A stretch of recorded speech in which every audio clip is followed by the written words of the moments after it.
So a few weeks ago, I had one of my worst ever kill team performances at a tournament, going 1-3 at the Notts Kill Team event hosted at Sanctuary Gaming Centre in Sutton, Ashfield. And post that event, I was particularly unhappy with my personal performance because I like to try and do a little bit better than that. And so I did a bit of a deep dive and analysis of my performance of the event and my preparation towards the event, where I thought went wrong and where I thought I could potentially improve.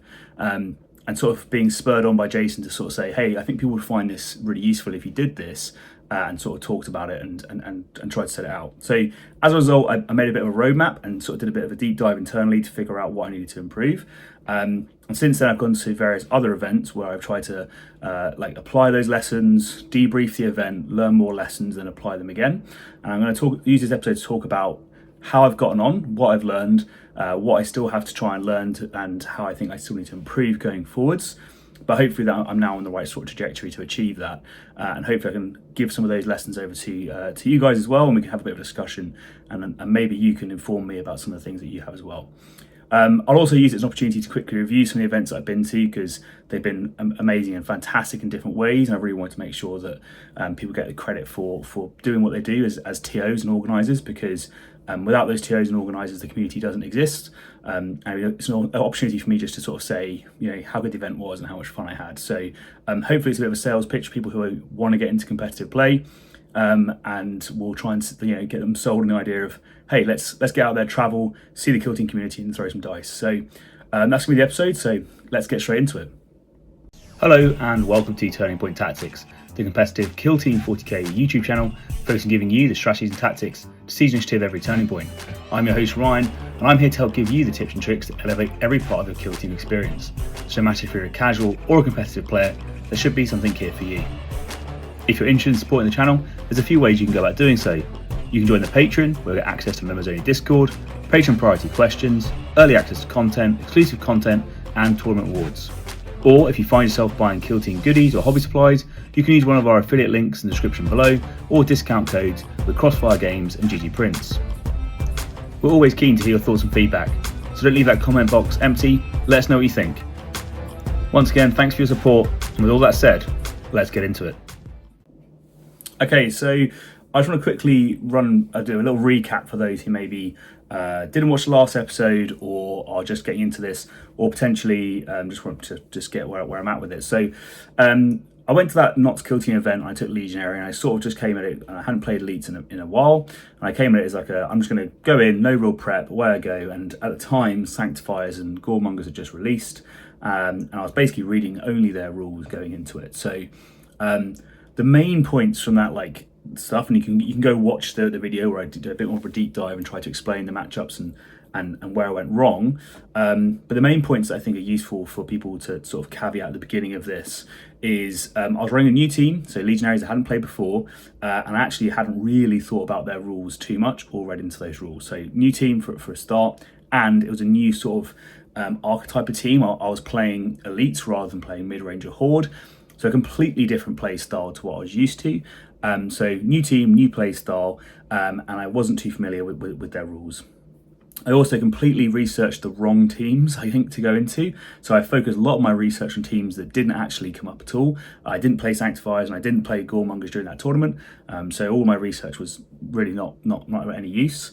And I also didn't think about the maps properly. So I took the Elite Team Legionary and I ended up playing a lot of games on Beta Decima, or 2 games of Beta Decima, which when it came to it, I hadn't really considered. And as a result, I sort of got to the end of this gaming day, and I was like, I have really not performed well. And there was various times throughout that tournament where I could have done much better.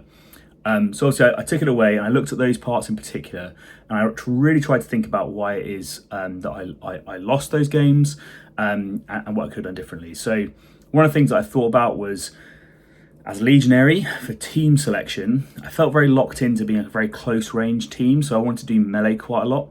I didn't really have any sort of long range shooting that felt like it was able to really punish someone. Like a lot of the heavy gunners, they can shoot once, they can do quite a lot of damage, but against a Horde team, you're killing one guy maybe, or you probably kill one team a thing, but you probably don't kill two, and you can't really do much more than that.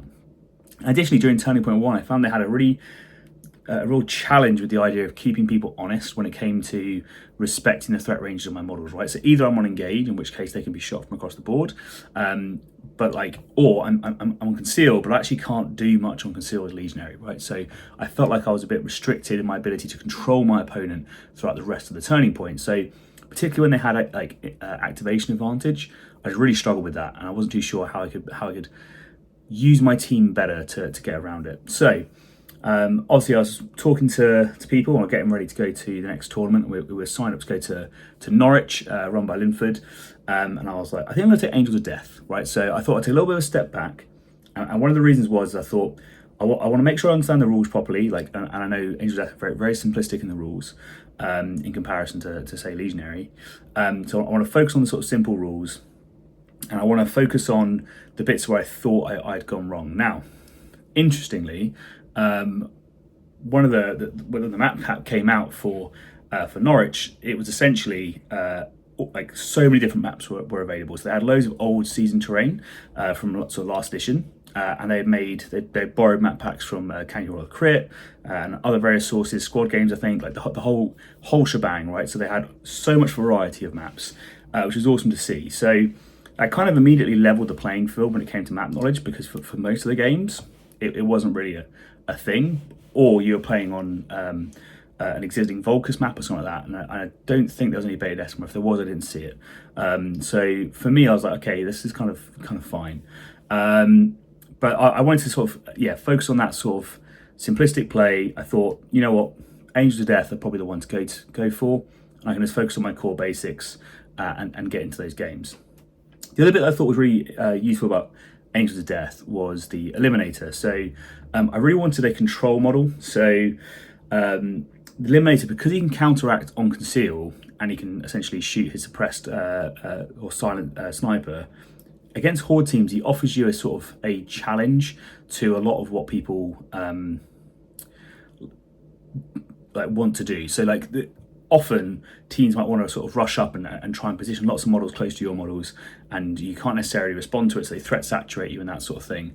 But when you have that model that can counteract and conceal and has access to seek light as well, it makes it really hard for them to be able to just say, oh yeah, I'll just throw this meld gun up here and shoot you, or do whatever, because unless it's their very last activation, if you have a counteract, right, you can probably kill them. And most of the time for melter guns and that sort of stuff in this edition, if you're hitting on 4s and that sort of thing, you often don't kill with a melter gun, right? So your expectation with a melter gun is to do about 13 damage, 12 to 13 damage against an elite, which is enough to kill like a Phobos Marine, but it's not enough to kill an Angel to Death. So you throw them up, you might get a single shot, but it puts someone down to one wound, and then you have to use the same melter gun again, so you lose essentially one Marine. So usually what people do is they back them up with someone else. So having that sort of control model was really useful, because it meant that I knew in my mind, I was like, well, they'll probably use the melter gun last, and they'll probably leave the Marine on one wound. They have to invest and kill that Marine, right? So that's what kind of in my mindset I was thinking of. And so I thought I really want to have that in my toolkit. I think that's really useful. I want to have that bit of decision making ability on that team, and I want access to Seek Light as well. I think it's really impactful for how a lot of the maps play. The other bit was when I was looking again at sort of counters to the meta and what might come up. I was thinking about how I might end up playing some of these Sanctifier teams, or I might end up playing say Goremongers, and I need an ability to be able to sort of be durable in melee or survive in melee. And I knew that they were going to be able to basically hit me without me hitting them back. So the solution for that for me was essentially leaning heavily into the faction tactics for duelist and aggressive. And so again, this came into my sort of prep. So I did a lot of theory thinking about the team. So I tried to really focus on what my team's rules would be. And so I was looking at duelist. So duelist, for those who don't know, is an Angel's Death faction chapter tactic that lets you essentially use a crit to parry 2 normal hits, or a regular hit to parry a crit. Now this is really impactful and really useful for surviving melee, because one of the things that people often do is you can often lose models, because if you don't roll a crit, then you can't parry out one of your opponent's crits, and if they happen to get lucky, they can potentially say, let's say they have, like Gormon's a good example, they have crits and they have rending, right? So they might get a hit or 2 hits and a crit, and then that becomes 2 crits and a hit, right? That's their sort of their roll. And if you fail to roll any crits on your defense dice, then what they can do is they can hit you with their normal dice first, and then you take the 4 damage, and then you can't parry their crits anymore. So you're forced to just to do damage to them whilst they hit you for 5 and 5 again and kill you, right? So in that instance, like the ability not to have that guaranteed sort of like severe-esque, but in defense way of getting rid of a crit makes you way more likely to die, right? So that's one part of Duelist that's really useful on the defense, is being able to parry out your opponent's crits, and it guarantees that they can't just use that as a mechanic to kill you, so that they have to have enough hits now to kill you, which a lot of the melee teams just can't do in a single activation, so they're forced to double fight or something like this, right? And then potentially as well, if you roll a crit and they don't roll any crits, then you can double parry and you can take even less damage, or maybe kill them on their turn, which is something that they're probably not expecting. But the other thing that I noticed with that is, if you have a crit and that becomes really important to your ability to either kill your opponent or defend and survive, essentially what you end up with is like you roll your crit and in defense, and they go, oh, okay, like that's really important, so I'll parry that out with one of my crits, and then I'll parry out, and now you can't double parry, right? So, and now I'll parry out this, parry out that, and away you go, but you end up just taking more damage. Now what aggressive does is give you rending, right? And rending is really useful because now you have access to essentially double parry whatever they do, right? So if you roll a singular crit, like you now have 2 crits, and they can't get around that. And for a lot of the teams that are out there as well, like when you look at Sanctifiers and their sort of just a scratch ability is reliant on the ability to sort of to block normal damage or something like this, then that extra crit can become really impactful for being able to take people down. So I found the idea of having rending to be really, really useful. And I like the fact that it sort of skewed both of those abilities to mean that I was really, really strong in melee. So people didn't necessarily want to charge me, but actually, like, I had access to pretty good shooting as well on the side, right? So having both of those was kind of cool. But I obviously put Duelist as the primary because I want that all the time. Like that's my main defensive buff. The aggressive is a secondary defensive buff, sort of skewing my team's ability. But I can, for a CP, flex into other things. So I can ignore APL modifiers, or I can have defensive crit saves on 5s, or stealthy. If I don't get shot turn 1, I can potentially try and reduce the damage I'm going to take on turn 1, or something like this, right? So I had that ability to flex where needed. I think the majority of the time, you're probably going to use it for ignore APL modifiers, and mobile to fall back for 1, or charge from combat. So I think those are probably where you're going to switch it. But I think you always want to have that Duelist just to give you the defensive survivability in melee that you sort of want, right? And it just makes it really hard for people to kill you. So that was my sort of team research going into the game. So I knew what I wanted. I knew that was what I was going to go and do. And so my first game was against Warp Coven, and it was on ITD. It was a lovely game versus a guy called Alan, and it was genuinely really good fun. And he went pretty heavy on Zangors to make sure he could out-activate me. It wasn't quite what I was expecting, but it was, it was quite interesting to see how it's going to work. And I saw actually a lot of the sort of Warp Coven nerfs in practice again, where you sort of realise like what has been hit and what hasn't been hit on that team. And I was able to sort of win that game 20-6. And just sort of feel out the beginning of the tournament, right? So being on ITD was nice for me. It means I can use guard effectively. I can position on doors and hatchways. I have the movement sort of stage where I need to be, and a lot of my guys are very, very good at killing Zangors essentially if we get into a fight. So as long as they don't double up on me too much, I'm usually pretty happy, and I can hide behind doors to stop any sort of alpha strikes. So that game kind of went pretty well from there. I was then into my round 2, and I was against Michael, and he was running Angels of Death. And that was on like a Octarius map from the Canuola crit set. And that's where I saw the real power of the Eliminator Sniper for the ability to seek light. So the way that the map was laid out, I was able to deploy second and line up a shot where I was able to get shots on one of the guys straight away using the Seek Light rounds, and it's not a huge amount of damage, but when you shoot someone twice with Seek Light, it's impactful, and I was able to then follow up the next turning point with more shots and that sort of thing. So being able to use that to put pressure on people, turning point 1, I think is really good, and it just forced him to sort of play a bit more honest. And just getting that early damage just is what kind of set the scene for that game, because I was able to, with the way the angles and the shooting lanes worked, just apply a little bit of constant damage at the start, not enough to kill a Marine, but enough just to be like, yep, I'm keeping you respectful, and now that Marine, it probably isn't going to want to be too close to me because I can kill them quite easily, and yet you have to try and play a bit further away.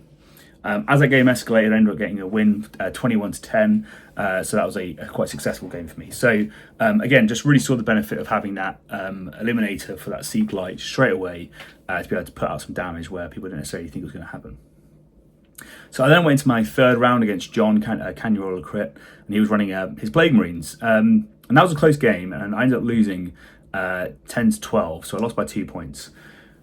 And so that's where I sort of did the immediate analysis at the time, and I think I did a hot wash, which was like as soon as you do you finish a game, you do okay, what went wrong specifically in this game, and I had set up some quite big plays. So at the end of turning point 2, I had killed one of his Plague Marine fighter in the middle. I hadn't lost any Marines, and I'd set up my sergeant essentially ready to kill probably 2 Marines. That's like how it was set to go. I think his Grenadier was on 5 wounds or something, and his sergeant was on 7 or so. And I was pretty close to getting a double charge. I think I would have killed both. And so I was in a really good place, but I lost that initiative. And then essentially I had a bit of I call it a spiral, right? Where I kept taking slightly bigger risks, because I felt on the back foot during that turning point, and at the time I chucked it down to that. So essentially I ended up losing my sergeant during that turning point. I ended up losing a Marine who had 3 wounds remaining, but he was within 3 inches for a D3 roll on the poison, and so I was like, if I don't die with this Marine, then I deny tac ops for John by 2 points. I get a primary point away from John, and I get 2 primary points myself. And so in my mind, I was like, it's a high risk roll, but if it comes off, then I think I win by sort of 2 points quite comfortably. But it didn't come off, right? And so I'll talk about that a bit more in a second. And then into the third turning point, I made another aggressive play where, again, had I won initiative, I probably would have been able to steal it and kill some Marines, but I didn't. And therefore, the fourth turning point, I didn't, and that's where sort of the game was, I think, kind of done. And John did a really good job of just keeping it consistent, playing to his own win conditions, and sort of just rolling with those dice. And so the few bits that sort of got me was, again, those 2 initiative rolls, and there was 2 poison vent rolls where it didn't go the way I wanted. And so initially, in the hot wash, as I could call it, as soon as you finish and you're still trying to figure out what you're doing, I was very much like, okay, well, I got a little bit diced in my mind, had I done this, had those rolls worked out, then I would have had the game, and I took a sort of high risk approach to the game. Actually, on reflection, sure, I had advantage in both those initiative rolls to win, and that's whether it's 58 to 42% chance. So sure, I win massive on 58%, but if I don't, then this outcome happens. And also on the poison vent rolls, again, that was another instance where sure, it's a 66% chance that it doesn't matter, but there's also that 34% chance, or 33 and a bit, where it goes really wrong for me. So I'll talk about the cold wash up and when I thought about it a little bit more in a bit. So my fourth game, I'm then into Rattlings again, right? So this is my redemption arc for Rattlings, having been bullied by them for a few sort of tournament games prior. And I play against Tom, who's an absolutely lovely guy, a fantastic player from the London community. And we're on Morok, which is a sort of really interesting map layout, because it's very, very different to what we played. And actually, to be fair, I thought plays way better this edition than it did last edition. So for interest, I think you can actually make the old maps work quite well. And having done that and played with them, it was actually quite refreshing to do so. But we're playing the Intel game, right? And this is where like learning the mission became really important for me. So I knew what Rattlings could do. So I was like, I know that you can come over and steal my objective, and therefore I know that if I tap my objective early in the turning point, you're going to use your slingshot guy to essentially pick up my objective and run away with it, and then that's me done, right? So I'm giving you free VP, and you're going to limit the VP that I have. And I also thought that the way the sort of the terrain was laid out, and I was trying to figure out what tac ops I thought he would try and score. And I thought it seems pretty open, so I think it's probably going to be like contain. So in my mind, I was like, okay, well, I can play around this, right? Because I know how this mission works, and therefore, so long as I wait out and I have enough API on this objective, what I'll do is I'll only ever pick this objective up or tap this objective when that rattling guy is dead, right? When the guy that can slingshot and grab it is dead, then I'll take it. And the other thing I knew I could do is on the middle objective is I could take it and pick it up and then run away with it myself, right? So I was like, I can keep the crit op score really low. I only need to commit one guy to the middle objective, and the rest of the guys can go to the other side of the board, because the way the terrain was, you essentially had two objectives on this side and one objective on this side in the middle. I was like, I can commit one guy to this, he can take it and run away, and then these guys I can throw all my Marines at this other flank and just try and overwhelm it, force pressure onto his objective, and then hopefully at some point kill that slingshot rattling and take my own. And so that's exactly what I did. I like massively compressed the score.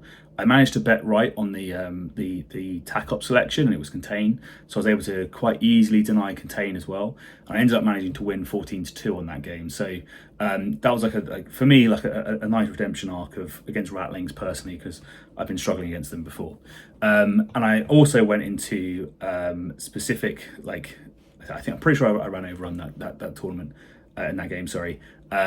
For the intention that I was like, I'm going to be up on your objectives, and I'm going to try and hide in combat, and I'm going to do my counteracts and Wrath of Vengeance to try and do what I can.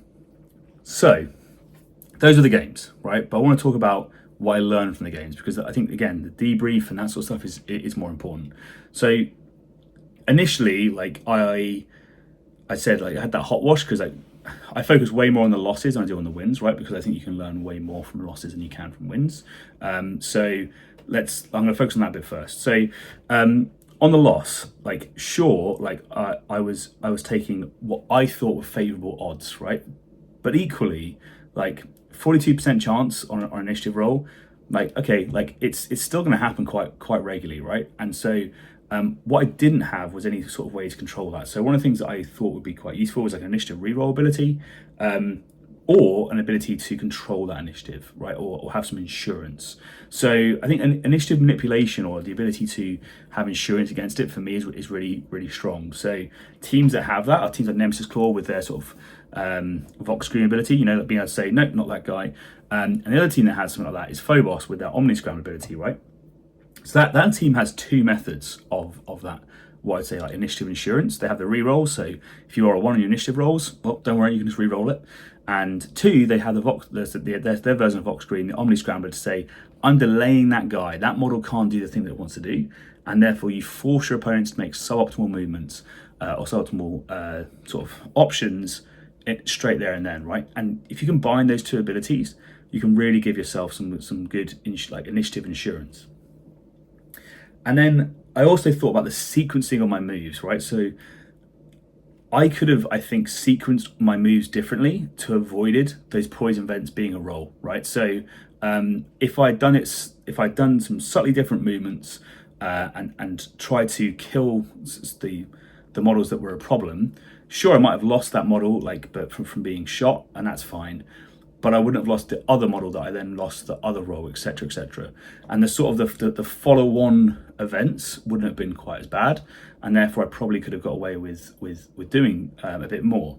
I would have had more APL, more damage output, etc., etc., etc., and that would have just reduced that difference in score between us, the two players, and kept it more honest and kept it better for us going forwards.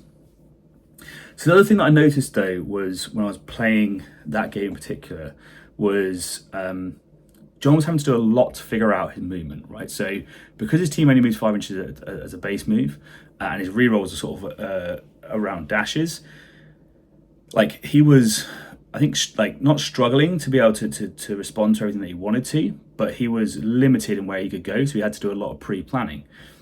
And there was a few times where I was like half an inch out, like, or less. Like I was hair's breadth out of place, and just being a little bit faster, a little bit more movement would have meant I could have got stuff that I wanted to.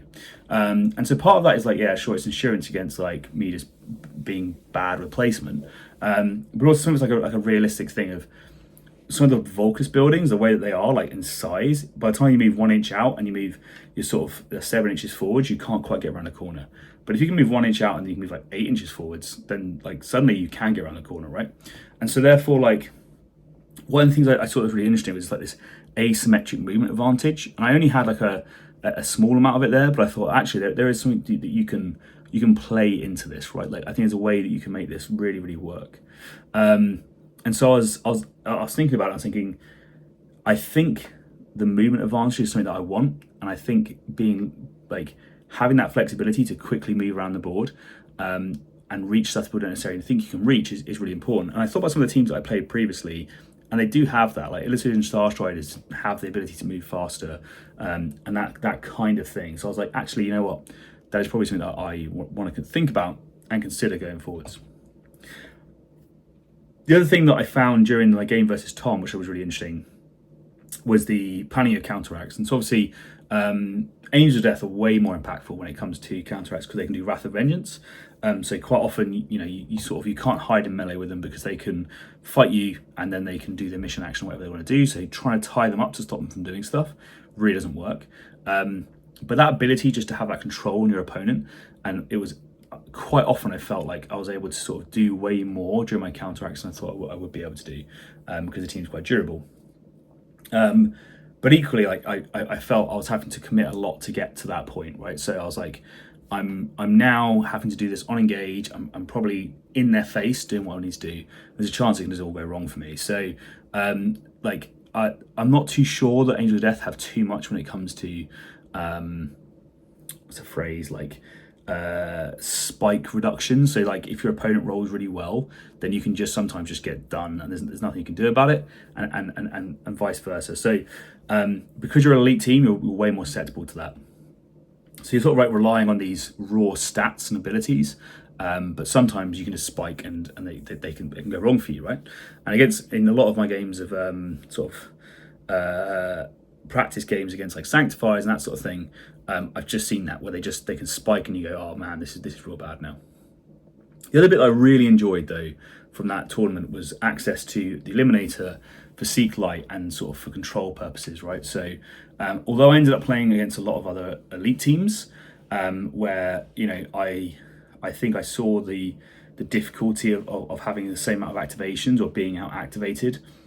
Equally, like in that game against Ratlings, like having that concealed sniper like on advantage, where you couldn't interact with him, but he could interact with you, was just so much pressure and control constantly. And every single time that they wanted to do a dash and a move and a shoot, whatever, it's like, well, just think like there's at some point I'm going to be able to get a counteract. I can probably shoot you. I'm going to be ignoring obscurity, and I can put pressure on you where you weren't necessarily expecting it. So I thought it was a really cool ability. So anyway, so I finished that tournament. I went 3-1, and it was a really fun tournament. And like I will say that the Norwich venue was lovely. It was set up really, really well. It was hosted fantastically. They'd thought of everything. Like it was a fantastic event, and the community there is really, really nice. So I cannot recommend enough to people to get down to the next one, because hopefully it's gonna be bigger and better, and you'll see what I mean when you get there. The only downside is like there is like no signal in Norwich, which isn't something that anyone can really like control, right? But for me, on my cellular provider, whatever you want to call it, my mobile data was just terrible. So essentially the TO had to put in all the scores and that sort of stuff, which is fine. You can't control these things, right? That's my only critique of Norwich. But other than that, it was amazing. It was really, really well run. But there was always a TO available as well to help him put scores and that sort of thing. So I had no issues. But it was just amusing that like I just couldn't get on. So there's no updates during the day because I can't connect to any sort of messaging. Okay. So for me, I was pretty happy with that because I went from 1-3 to 3-1, right? So I was like, okay, cool. I've redeemed myself somewhat, but I still have some like room to improve. So then I went to Leicester Goonhammer, which is obviously hosted by Can You Roll a Crit? And when I was doing my team selection, I was trying to think about, right, what was the bits that I really liked about Angels of Death? What was the bits that I didn't like? Why did my games go wrong? And how could I potentially change those games? And probably, as you've guessed at this point, I was talking a lot about Phobos and some of the abilities that I liked. And I was really sort of torn because I also think Nemesis Claw have similar things. But what Nemesis Claw don't have, in my opinion, is, well, they're like the close range version of Phobos, right? So they're very in your face. They do a lot of things at close range. They have control over your opponent because you can do things like the Ventriloquia to change people's orders, move people around, set up blasts, all these sorts of things. They have like loads of control abilities, but it's all very, very close, right? It's like it's in your face. Whereas I think Phobos is a bit more long range, right? And so the other bit that Phobos has is that movement advantage. And so one of the things that I really wanted to sort of focus on in this next tournament was like having that asymmetric movement advantage and having those control skills over my opponent. And I was like, okay, I think Phobos have the things that I wanna run with. So I went to Leicester to play in Goonhammer. I was running Phobos, and my first game was against Angels of Death, and I played against Charles, who was helping to TO the event. It was essentially like a buy in a way, but he was playing Angels of Death, and so I was thinking to myself, well, this is pretty good because I'm straight in. We're on the sort of the WTC Bandura terrain, and I'm on open board, and I'm playing a team that I'm familiar against, right? So it's like a good introduction to how it's going to go. And straight away into the first sort of turning point, a lot of the stuff that I thought would come up sort of came up when it came to the abilities. So I was like, well, I know that I'm going to be able to position my Voxbreaker in a way that he's going to cover the center, such that his captain, when he moves and he sets up and he's staging for the second turning point, I know that I can deny that threat on the second turning point. So he does exactly the right thing, right? He threat saturates and he puts another like a guy out. But I'm thinking, well, actually, I've got advantage on initiative. I've got a reroll if I need it, but I've also got a bit of insurance, right? So like the big problem child that I need to deal with, I can just say, not you straight away, and then we can sort of deal with whatever comes next. Now, I lost an initiative roll. I'm pretty sure like Charles rolled a 6 or something, and I rolled a 1. I was like, I'm not gonna bother re-rolling it. And so that was probably the only 6 he rolled all game. We'll come into that in a second. But so at that point, I was like, well, I know what's going to happen. We've set up for the perfect sort of staging to begin with. This sword incest is going to come in and hit me. And a long time ago, I made the comment like, dice don't kill people, dice and rerolls do, right? Because that's kind of like my mantra is I think this is, if you just roll and just raw dice, it probably goes wrong for you. I've had that many times. And obviously that happened for Charles. So Charles charged in, and I forgot at the time but essentially he was inside my Voxbreaker aura for no rerolls. I'd actually forgotten about that, and he did the rerolls, and it didn't work out for him.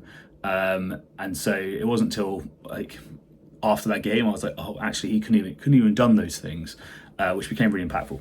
But anyway, he rolled terribly. Went really badly, and he ended up losing his assault intercessor against one of my reavers in his own activation. Right, so he did 5 damage to me, and his guy just died. Really unlucky. Not what I thought was going to happen. I thought he would fight twice and kill my reaver in the second fight, and you'd have a marine on a few wounds in the middle that I'd be able to pick off with a marksman shot or something like this, right? And then we saw the bit that I sort of had done the maths on, where I thought it would work out, and it worked out kind of the way which I thought it was going to. So essentially, my Voxbreaker then moves up and shoots his captain, right? So I'm like, I've got piercing 1, lethal 5, I've got balance because I'm within 2 inches, you're not in cover, and I've got deadly shots, and I'm gonna shoot you. And again, had I thought about this, he can't re-roll defense dice either. So when he rolled a 1 and a 2 in defense, and I managed to roll 4 crits, I should have one-shot him, but he actually managed to re-roll, upgrade to a crit, keep him alive, and take a second round of shooting. But at that point, like I was in my mind, I was like, that is such a strong ability, and the offensive capability for being able to turn off your opponent's re-rolls with a Vox Breaker makes him such a good target to be able to go and just slay people in that sort of scenario. I think people don't realise like how strong that is. Like I have rerolls, you don't. I'm piercing and I'm lethal 5, and I can also do an extra D3 damage. So I can quite reliably do 7 damage each time I shoot you, and then I can add D3 on top of that. So I shoot you twice, 14, cheeky little D3 on top. Suddenly you're down to well, you're not alive anymore. So yeah, really, really strong, and managed to kill his captain. And at that point there, I think it was kind of done, that game. And we just did this sort of the standard sort of moving, trading, scoring kind of thing that follows out from that point. But as soon as your 2 Marines down, and I have lost 5 wounds, that's like a terrible place to be in. And he played really well to try and bring it back, but clearly you can't do too much in that instance, right? So he got diced pretty hard, and then just didn't have any way to stop it, which was kind of like one of the reasons why I wanted to go away from Angel's Death in the first place. But what I thought was really cool about it was like it was for me like an immediate use case demonstration of this initiative insurance that I wanted to have and been talking about, where I was like, right, okay, had he charged me with his captain with brutal and this sort of thing, like probably a different scenario, like, but I can parry this guy out, I can survive, I can do way more damage using you to me, and it's fin done, right? So that was cool. So I was able to mitigate that threat, roll with initiatives, win the next initiative on the reroll, etc., etc. Then I was into what I think was probably the hardest game for me actually, which was against Goremongers, run by Callum. And this guy's a lovely dude, by the way, and I think he's probably one to watch for like up and coming players in the kill team scene. You know, I might be wrong, but I'm pretty sure we'll be seeing Callum up there in future. I'm almost certain he won the Norwich event itself. So yeah, awesome to see him. He's running his Goremongers. Now this immediately, I'm back to not having the asymmetric threat advantage, right? So I'm like, this is a bit of a problem. But what did come up was being able to have access to Seek Light and ignore obscurity and that sort of thing. So my marksman now is able to put so much pressure that I wanted throughout the game. And one of the things that I was using him for was essentially I knew that he could charge one of my Reavers and probably kill a Reaver if he got to fight them. But if they were damaged and chipped, like that, and they had to use potentially their gore tank to heal or something like this, then they likely weren't going to be able to kill the Reaver, particularly if they're down to like say 6 wounds or so, right? So or around that. So in my mind, I was like, okay, I'm going to use the marksman in a slightly different way to normal. So I'm using him on guard in open board to protect against like the hatchway doorway fights where I think they're going to come. So he has to move dash to hatchway fight, and then I get to shoot him, and he has to then either choose to increase his APL to 3 to fight me or heal, right? So I'm now able to make the marksman control this pace of this game, because if he does that maneuver, he's probably going to take 8 damage coming into that fight. Now he's on sort of 2 wounds remaining. Well, he doesn't want to fight anymore. Now it's a heal, but now he's in hatchway fight range with a Reaver who probably doesn't want to fight him and is now in a good place to do so, right? So I was like, I was really happy with how that was going to happen. And also using Patient Hunter to be able to skip activations and control activation advantage was again really good. And the other bit that I found really useful for Phobos was the ability to get Seek Light and how it works, like in a way of being able to like almost catch out your opponent, because you can on counteract move a model 2 inches. You can set this aura of 8 inches where you're ignoring Seek Light, right? And your opponent can position a model that's like nearby to it and not quite in, but suddenly you move that aura 2 inches. And if that aura, by moving 2 inches, now suddenly gets that model and he wanted to hide guys on vantage, well then suddenly I'm getting him, right? And so I did a little bit of a maneuver, did that, and opened up some shots as well that he wasn't necessarily expecting. Now, one of the things that I will say though was I was almost certain that I lost this game at the beginning of Turning Point 2. So we went through Turning Point 1, kind of went how I thought it was going to go. We were both being pretty cagey, no one overcommitting, anything like that, nothing too crazy. Turning Point 2 turns up, and I've got on advantage because I want to try and maximize my asymmetric threat ranging, right? So on my advantage I've got a Reaver, and like Reavers love being on vantage. They ignore the drops, right, and they can charge straight off of them. So suddenly I'm able to go, yep, massive threat range versus someone having to climb up to get me. So I've got immediately a 2-inch advantage or 3-inch advantage potentially against these people. And so I was thinking, cool, I'm in a good place. Obviously, with the 7-inch base move and the +1 inch to move, I was just too close, and he was able to charge me with one of his warrior aspirants, right? And in my mind, I kind of accepted that was a likely outcome. I actually thought he could have probably positioned further forwards the previous turning point to do that anyway. So I was expecting him to be able to charge the Reaver, but I didn't expect him to charge the Reaver from where he was, which was kind of the surprise bit for me. So I think I probably should have actually omni-scrambled him, but I didn't realise he was the one to omni-scramble. But anyway, so I get charged. But in my mind, I'm like, I know what's going to happen. He's 4 attacks, so he's probably going to get like 2 crits and a hit, or he's going to get like 3 hits. We're going to do some powering out, and he's going to have to fight twice, and he will kill me on the second fight, but he'll take about 8 damage. It's kind of how I think it's going to go. But he rolls 2 crits and I think a hit. Rending kicks in, so it's like 3 crits. I don't roll any crits, and I'm like, okay, so I'm just going to die straight up to this guy in melee, and there's nothing I can do about it. And so I basically just spent some CP to try and do some chip damage to him and force him to use his gore tank on essentially healing himself rather than anything else. So already bad situation, right? So like I've lost the Reaver in a single fight activation, which then means he can throw a crack grenade at my comms guy. And again, I'm thinking to myself, well, you know, like it's not a big deal. He's going to throw a crack grenade at my comms, like he's probably going to do 8 damage or less, and it'll be all right. You know, like he's probably due to get like maybe a crit and a hit. I'll save like the crit or the hit. I take 4 at best. Maybe he gets 3 hits. I take 8. He then rolled 3 crits and a hit naturally, and I was like, well, this is going to be real bad now. Like I think I'm done. But I managed to save both, and I think upgrade the save to a crit, or whatever it was. I rolled a crit naturally. I can't remember how it worked out. But yeah, so I was like, oh my god, my guy is on 2 wounds remaining, my comms dude, and I've lost the Reaver, and this like Goremonger is basically unfazed, just like staring at me. So at that point, when I was like essentially a Marine and a bit down, I thought I'd lost the game, because I was like, this is real bad. But I just kept going there. All right, well, let's just play it out. Just any points you get, just work through each turning point. Just like keep chipping away, see how it goes. And that's basically how the game continues to go. And I was able to sort of net a win at the end at 18-13. It was pretty close, and he ran out essentially of bodies to plant beacons and contest me. And one of the things that I thought was really strong about the my guys was essentially double shooting the Goremongers, right? So if you can move up and double tap them, the combination of piercing, lethal, or like all of the stacks, whatever, you just end up roughly doing about 8 damage or 6 damage, say, per shoot action.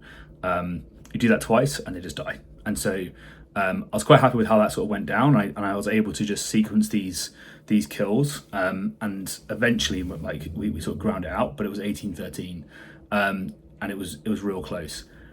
The bit that I think saved me of that game was, again, the Omni Scrambler ability, right? So there was a point where his leader was in a really good position to score, kill, and just do everything, right? Like he was able to primary, he was able to kill someone, he was able to probably plant a beacon, all that sort of stuff.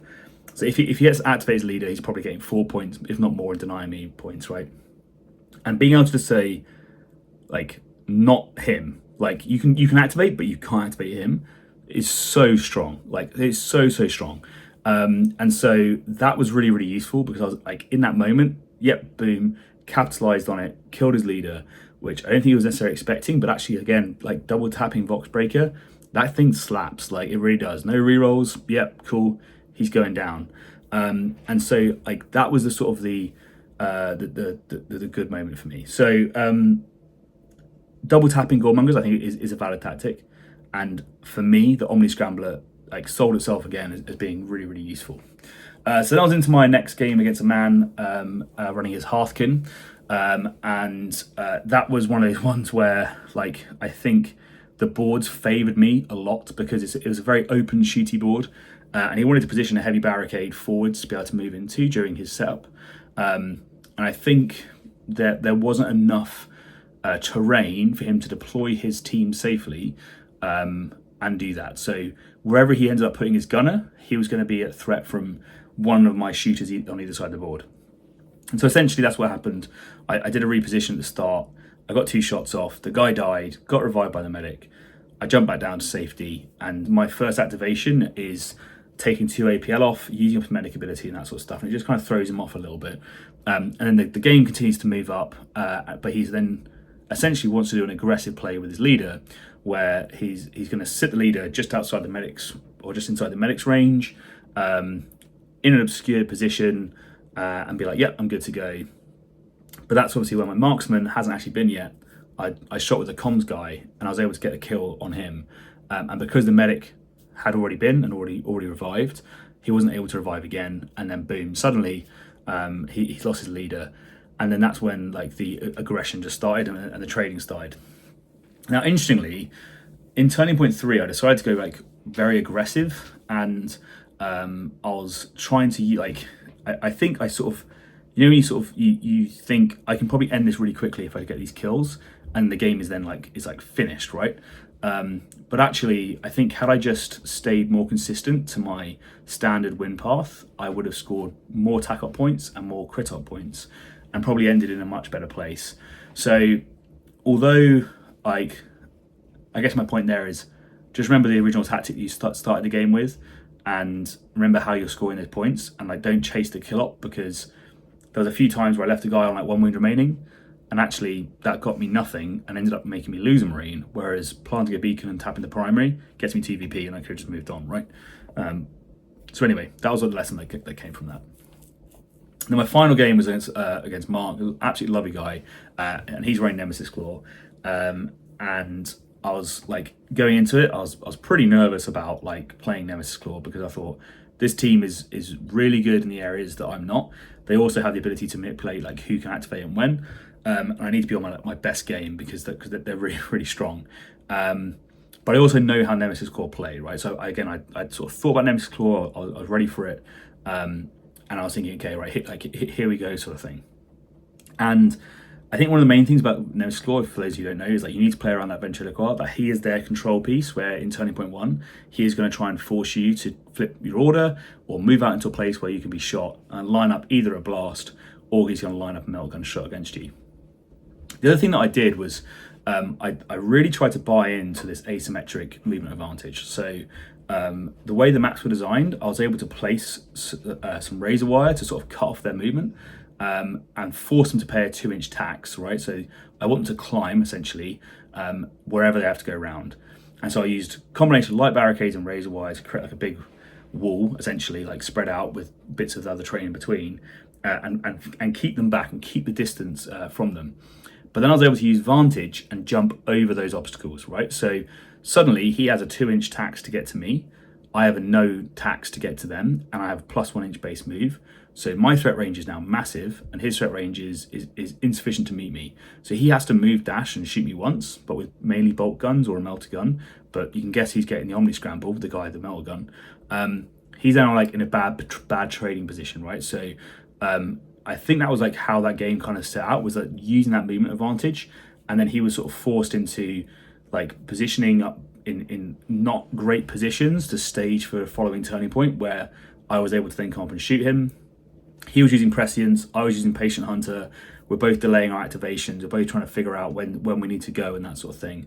And clearly my last activation is that sort of moving up with a Reaver, double tapping someone in the face and planting a beacon on the floor, which is good for my tac ops and good for doing damage. And then the first activation is killing that guy, picking up the objective he's on and running away with it, because we were playing that intel mission again. So again, I just thought the bits that I think was useful from that is just thinking about that movement advantage, how you can achieve it and how you can block your opponent's movement advantage, and jumping over those terrain pieces can be a really good way of getting around it, right? So if there's a mine in the way, or if there's a blocking obstacle in the way, you can use terrain to your advantage to jump over it.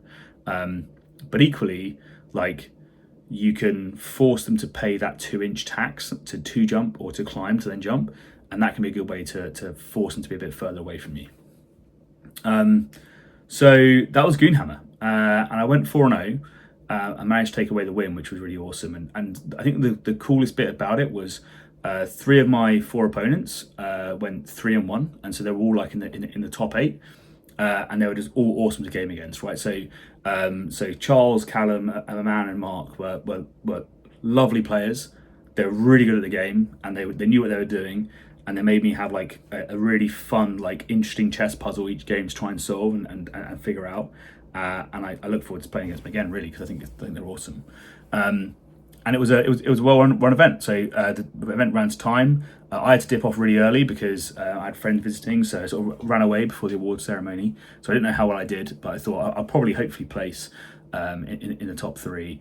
But actually, from the sort of the scoring and that sort of stuff, I managed to get first. So that was awesome. And for me, again, it was going from that 1-3 to sort of a 3-1 to a 4-0. I was like, okay, like I've made consistent improvements, and that's cool, but I'm not done, right? So like I can still like review those games, and one of the things that I took from that Goremongers game is I think my positioning still needs to be better, and my consideration of how I can force that team that has that movement advantage against me further back and make them not be able to reach me like, when I don't want them to, is going to be really important.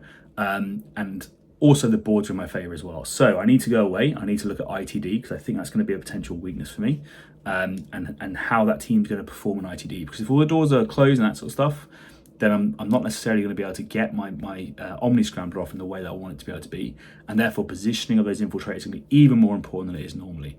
So that was really, really interesting for me, and I had a really fun time playing Phobos, and I really look forward to sort of getting into more tournaments.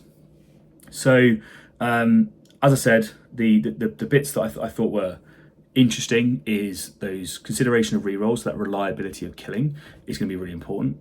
The using Vantage or using a alternative means to be able to have that movement advantage is going to be really important as well.